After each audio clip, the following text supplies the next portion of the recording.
Kembali di Kompas Siang, Saudara. Penolakan pekerja terhadap aturan baru dana jaminan hari tua atau JHT masih terjadi. Para pekerja menolak lantaran dana JHT sebagai haknya, namun pengambilannya dibatasi pemerintah.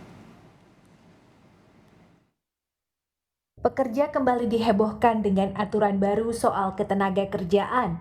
Setelah Undang-Undang Cipta Kerja dan upah minimum, kini soal dana jaminan hari tua atau JHT.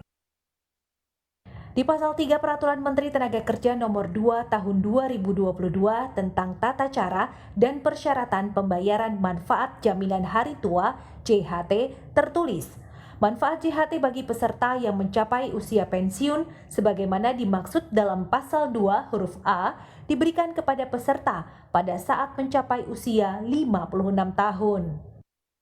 Sementara Pasal 2 manfaat JHT dibayarkan kepada peserta jika mencapai usia pensiun, mengalami cacat total tetap, atau meninggal dunia. Padahal pada aturan sebelumnya, Permenaker Nomor 19 Tahun 2015, dana jaminan hari tua bisa diklaim 1 bulan setelah pekerja mengundurkan diri dari tempat bekerja. Sontak, aturan baru pengambilan hak pekerja ini dikritik. Anggota DPR Komisi 9, Saleh Partaunan Daulay, menilai apa yang dilakukan pemerintah melanggar konstitusi. Lantaran, Permenaker tak boleh dibuat saat Undang-Undang Cipta Kerja sedang direvisi berdasarkan putusan Mahkamah Konstitusi bahwa undang-undang tersebut inkonstitusional bersyarat. Itu rujukannya adalah Undang-Undang Ciptaker, ya toh. Sementara Undang-Undang Ciptaker ini sampai sekarang kan masih inkonstitusional bersyarat. Nah sekarang kemudian ada Permenaker, turunan daripada apa itu tadi, Undang-Undang Ciptaker itu tidak boleh mengeluarkan apa aturan strategis ya yang berkenaan dengan ini gitu loh. Ini kan dikasih waktu ruang itu 2 tahun bagi pemerintah dan DPR untuk memperbaiki undang-undang itu.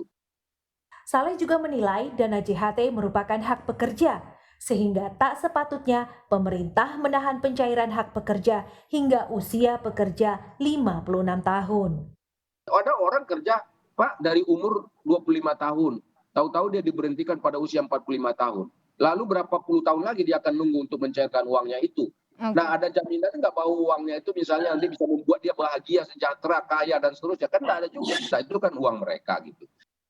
Presiden Konfederasi Serikat Pekerja Indonesia, Said Iqbal menilai, lagi-lagi pemerintah meninggalkan pekerja dalam perumusan sebuah kebijakan yang menyangkut kepentingan orang banyak. Ukurannya adalah di tripartit nasional dan tripartit daerah. Nggak ada keterlibatan pembahasan Permenaker nomor 2 tahun 2022. Padahal dana yang ditahan pemerintah adalah hak pekerja yang dijamin bahkan sesuai standar Organisasi Buruh Internasional atau ILO. Dan jaminan hari tua berbeda dengan pensiun yang menimbang kecukupan dana negara. Itu tabungan sosial, bukan pensiun. Beda dengan pensiun. Kalau jaminan pensiun, dia harus menghitung kecukupan dana. Kalau JHT ini tabungan sosial. Di seluruh dunia sebagai ILO governing body berkantor di Jeneva, ini biasa namanya buffer. Ketika ada sesuatu namanya di security, social security. Karena dia jaminan sosial atau keamanan sosial. Ketika terjadi shock ekonomi, apakah itu krisis, wabah penyakit, pandemi COVID seperti sekarang ini, boleh sepanjang tidak mengganggu sustainabilitas daripada anggaran. Itu lazim di Yunani, di Jerman, di Turki, bahkan di Jepang. Menanggapi penolakan Permenaker, staf khusus Menteri Tenaga Kerja Tita Indahsari menjelaskan keputusan dibuat agar tujuan JHT sesuai dengan peruntukannya, yakni menjamin hari tua para peserta. Jaminan hari tua sama saja dengan jaminan pensiun misalnya. Jaminan pensiun kan juga tidak bisa diambil pada saat masa sebelum memasuki usia pensiun. Jadi memang jaminan sosial ini didesain untuk melindungi pada masa kini dan melindungi pada masa mendatang. Jadi menurut saya masih ada 3 bulan waktu pemerintah, karena ini akan berlaku bulan Mei, tanggal 4, masih ada waktu 3 bulan bagi pemerintah untuk menjelaskan, mensosialisasikan ini dan memberi pengertian pada Mbak Mira dan teman-temannya. Lalu, bagaimana tanggapan para pekerja? Kurang setuju ya, karena itu kan harusnya hak kita seharusnya terserah kita bisa dicairin kapan, nggak harus nunggu sampai 56 tahun. Karena itu juga kalau misalnya kita ada butuh sesuatu kan ya terserah kita kapan harus nyairinya, nggak harus nunggu cacat atau 56 tahun gitu. Keberatan Kak, soalnya khususnya buat aku ya karyawan kontrak kan sebelum 56 tahun aku nggak bisa ambil jaminan JHT-nya, dananya, jadi menurut aku kurang efisien aja sih. Kelamaan banget nunggunya. Aturan baru JHT ditetapkan Menteri Tenaga Kerja Ida Fauziah pada 2 Februari 2022 dan dimasukkan lembar negara pada 4 Februari 2022. Dan peraturan ini mulai berlaku 3 bulan setelah diundangkan, yakni 4 Mei 2022. Masih ada waktu bila Kementerian Tenaga Kerja melakukan evaluasi menanggapi penolakan para pekerja yang resah karena dananya ditahan negara hingga usia tertentu. Tim Liputan Kompas TV. Sudah bergabung lewat sambungan Zoom dua narasumber saya siang hari ini. Sudah ada Dita Indasari, staf khusus Menteri Tenaga Kerja, dan juga Agus Pambagio, pengamat kebijakan publik. Selamat siang Mbak Dita, Pak Agus. Semoga dalam kondisi sehat-sehat selalu. Halo, selamat siang Mas Prabu. Ya. Mas siapa nih? Maaf. Juno dari Kompas TV. Mas Juno, Mbak Dita. Ya. Saya sapa Mbak Dita dulu ya, Pak Agus. Mbak Dita, ini apa saja latar belakang dan juga perubahan dari aturan ini sehingga ditetapkan menjadi Permenaker bahwa JHT ini hanya bisa dicairkan pada usia 56 tahun? Iya, sebentar. Pertama, memang kita berpedoman pada Undang-Undang SJSN nomor 40 tahun 2004, Sistem Jaminan Sosial Nasional, di mana undang-undang itu menyatakan bahwa jaminan hari tua itu adalah uang tunai yang dibayarkan pada saat masuk usia pensiun. Artinya Permenaker 2 tahun 2022 ini dasarnya adalah undang-undang. Ya, dia tidak keluar, tidak kurang, tidak lebih patuh pada Undang-Undang 40 tahun 2004. Yang kedua, kita ingin mengembalikan jaminan sosial hari tua pada hitohnya, yaitu memang itu untuk hari tua, bukan untuk masa muda. Lalu teman-teman serikat pekerja, teman-teman pekerja mengatakan bahwa mereka butuh menarik JHT ketika mereka di PHK karena mereka tidak punya uang cash untuk melanjutkan kehidupan. Nah, karena kita paham situasi ini, makanya kita desain juga jaminan kehilangan pekerjaan, di mana teman-teman yang ter-PHK akan mendapatkan uang tunai selama 6 bulan, sehingga mereka tidak perlu menarik uang tabungannya yang di JHT tadi. Biarlah JHT menjadi masa depan dan JKP serta uang pesangon menjadi masa kini. Nah, saya juga perlu luruskan bahwa JHT itu bisa diambil 10 tahun setelah mengiur pertama. Ya. Jadi misalnya kita mulai mengiur umur 25, kita bisa ambil di umur 35 sebesar 30% dan 10% untuk kebutuhan lain di luar perumahan. Serta kalau ternyata pekerja meninggal atau mengalami cacat total tetap, itu bisa langsung diambil. Jadi tetap ada diskresi, ada pengecualian, tidak seluruhnya hanya bisa diambil di usia 56. Ini juga perlu dijelaskan supaya teman-teman paham bahwa tetap ada pengecualian dan relaksasi di dalam Permen 2 2022 itu. Ya, Mbak Dita, ini juga ada yang menyebut bahwa proses perubahan peraturan Permenaker ini secara diam-diam. Apakah benar demikian? Apakah juga pihak Kemenaker telah melibatkan sejumlah elemen, terutama elemen buruh maupun kelas pekerja terkait dengan Permenaker ini? Ya, pertama jelas Lembaga Kerjasama Tripartit Nasional itu kita sudah sampaikan dalam rapat di lembaga tripartit. Tripartit itu berisi Apindo, pengusaha dan serikat pekerja serta pemerintah. Kita sampaikan rencana ini. Pada prinsipnya teman-teman serikat pekerja di tripartit sepakat, cuma memang masih ada perbedaan apakah bisa dicairkan 10 tahun pertama atau 5 tahun pertama. Itu perbedaannya. Tapi prinsip mengembalikan ini ke kitohnya sebagai jaminan masa depan itu pada umumnya sepakat. Yang kedua, kita konsultasi dengan Dewan Jaminan Sosial Nasional DJSN, di mana di dalam DJSN juga ada perwakilan 2 konfederasi besar. Posisi mereka mendukung pemerintah. Yang ketiga, kita sampaikan, kita konsultasikan, kita diskusikan di rapat dengar pendapat di DPR pada bulan Juli dan pada bulan September. Memang DPR belum menyatakan kesetujuan atau penolakan, tapi artinya ini sudah kita sampaikan, kita konsultasikan supaya DPR juga memberikan pikiran-pikirannya kepada kami. Itu sudah.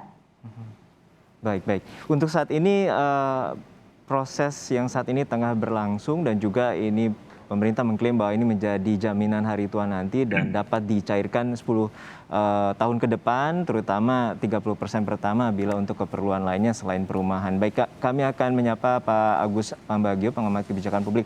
Seperti apa tanggapan Pak Agus terkait dengan Permenaker ini?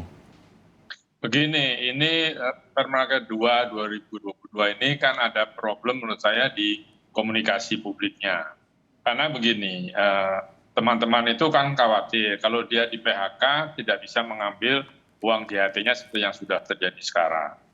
Nah, tadi Mbak Dita juga bilang bisa kalau sudah 10 tahun nanti 30 sama 10%. Nah, atau waktu itu saya kemarin kalau tidak salah saya dengar di stasiun televisi juga akan ada aturan baru yang tetap dapat uang dari inilah iuran JHT ini sekian persen. Nah, pertanyaan saya adalah itu kan mengambil dari jatah JHT-nya.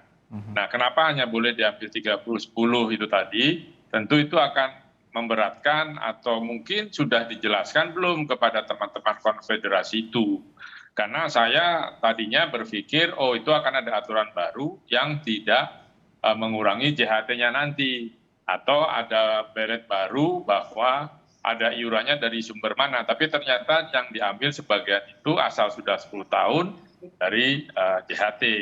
Ini yang komunikasi yang belum jelas ini tentu harus dijelaskan. Tetapi memang ini uang pekerja, jadi kapanpun dia mau ambil ya harusnya bisa. Memang pemerintah memikirkan ketika nanti tua uangnya sudah habis bagaimana? Ya menurut saya ya itu sudah tanggung jawab masing-masing menurut saya. Persiapan pemerintah sih betul, tetapi persoalannya adalah perut ini harus diurus ketika dia kena PHK. Kalau kita mengandalkan pesangon dari perusahaan belum tentu juga dapat dan belum tentu juga uangnya sesuai dengan perjanjian kerja antara serikat pekerjanya dengan perusahaan. Jadi ini memang satu hal yang harus dijelaskan dengan baik dan kalau memang ada putusan lain, Permenaker yang lain, tolong mengeluarkannya sama-sama gitu, supaya tidak membingungkan. Itu dari saya. Ya, dalam artian bahwa Anda melihat inti dari Permenaker ini adalah sebuah kebijakan strategis dan juga merujuk pada Undang-Undang Ciptaker yang saat ini masih secara harus direvisi karena berdasarkan Mahkamah Konstitusi, institusi konstitusional bersyarat. Betul, itu sisi lain. Kan ketika undang-undang payungnya itu sedang bermasalah atau berperkara atau sedang diminta untuk direvisi, tentu peraturan-peraturan perundang-undangan di bawahnya itu belum bisa ditetapkan mengacu kepada UJK tadi. Kalau mengacu pada Undang-Undang Ketenagakerjaan masih bisa. Nah ini yang menjadi kesulitan dari pemerintah saat ini ketika undang-undang itu disahkan kalau harus di judicial review dan disetujui oleh MK.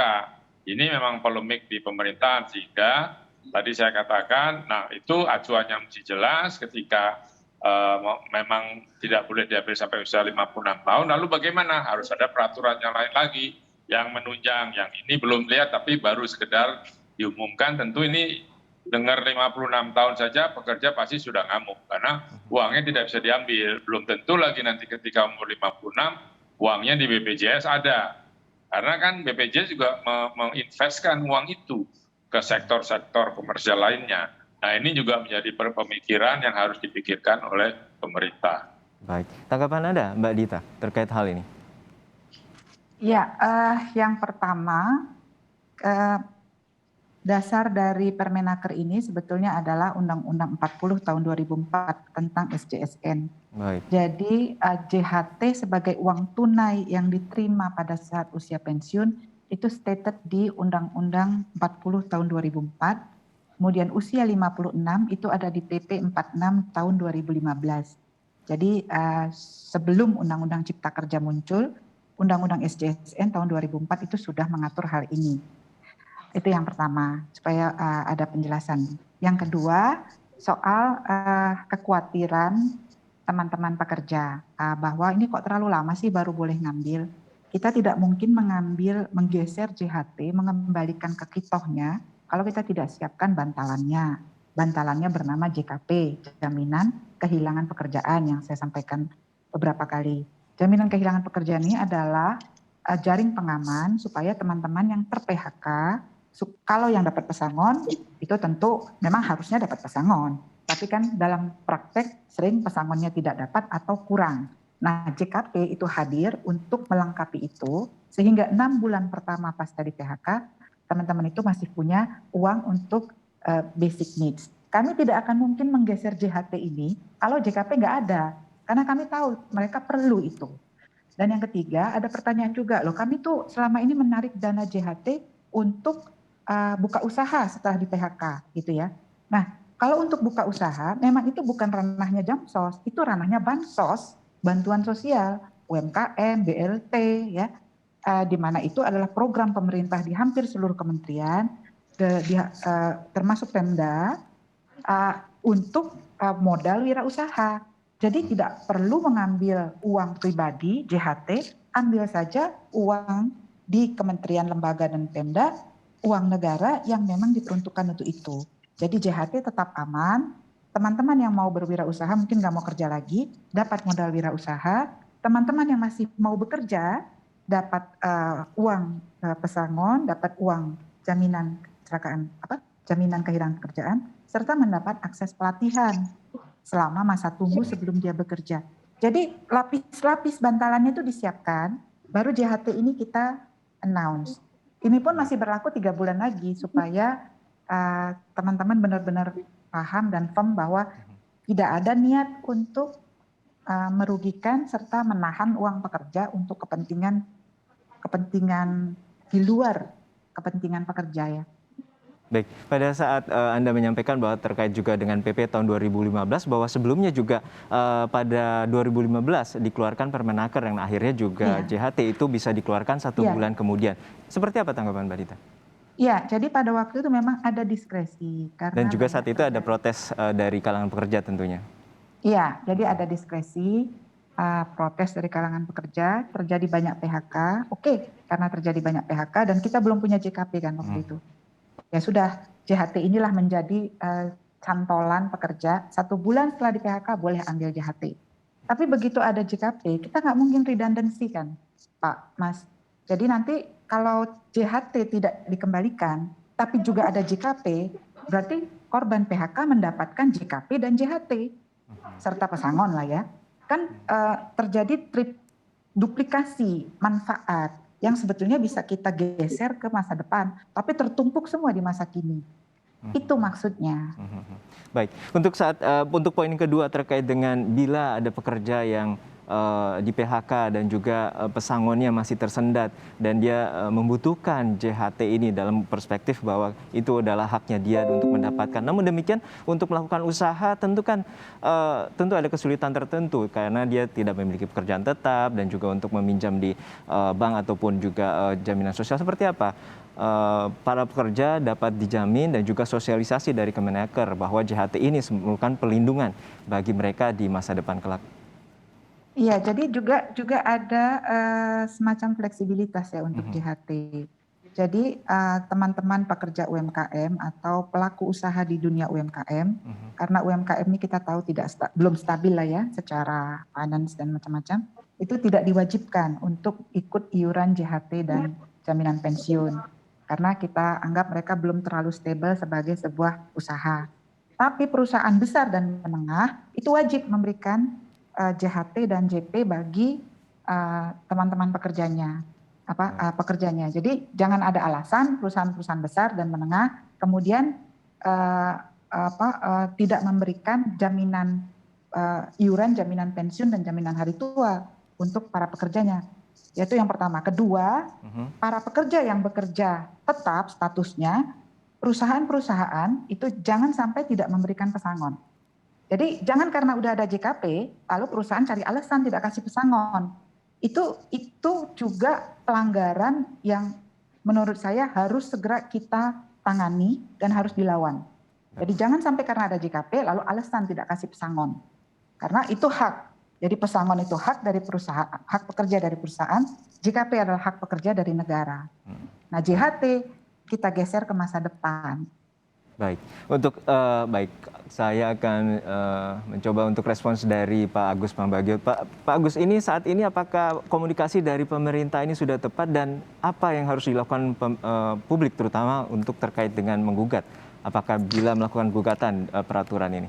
Iya, begini, saya sih kalau menggugat itu lama dan melelahkan ya.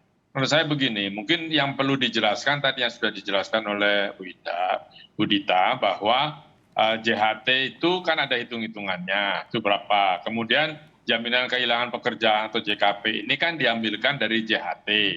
Di posisi mana? Karena Undang-Undang 4 itu kan juga soal JKN kan itu juga menyebutkan ya hal-hal semacam ini. Ini yang mesti dijelaskan karena kan di pemikiran kawan-kawan pekerja itu lo nggak boleh diambil sama sekali. Kan belum tahu ada JKP gitu ya. Pasti emosional saja. Diambil nggak baru 56 sudah marah ya. Nah ini yang komunikasi harus disampaikan.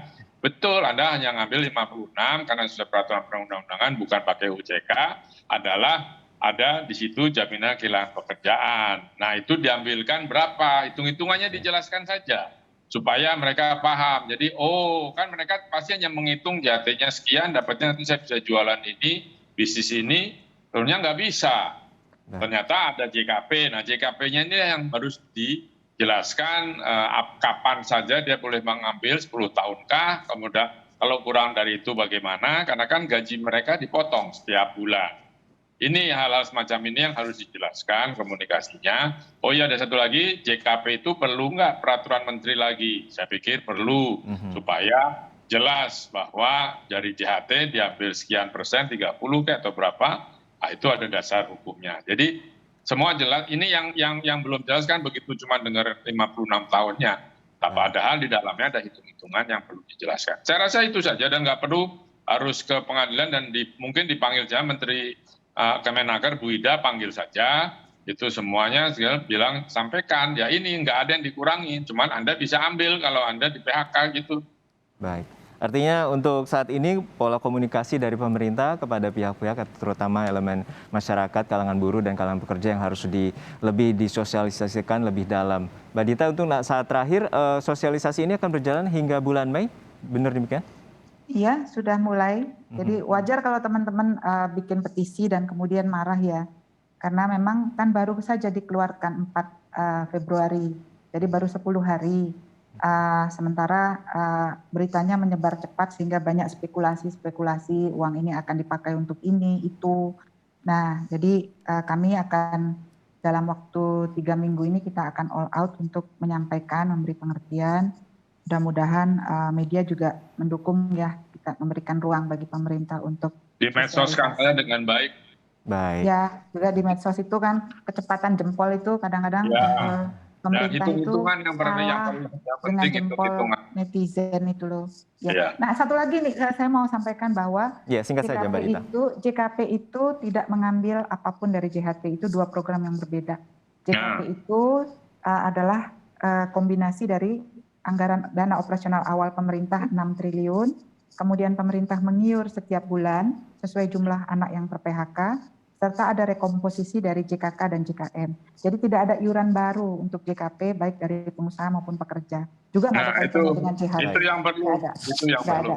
Itu baik, dinantikan bagaimana komunikasi dari pemerintah bagi masyarakat terkait dengan JHT ini dan juga tidak menimbulkan keresahan bagi kalangan pekerja. Terima kasih Dita Indah Sari, staf khusus Menteri Tenaga Kerja, dan juga Agus Pambagio, pengamat kebijakan publik telah berbagi bersama kami. Sehat-sehat selalu ya, Bu Mbak Dita dan juga Pak.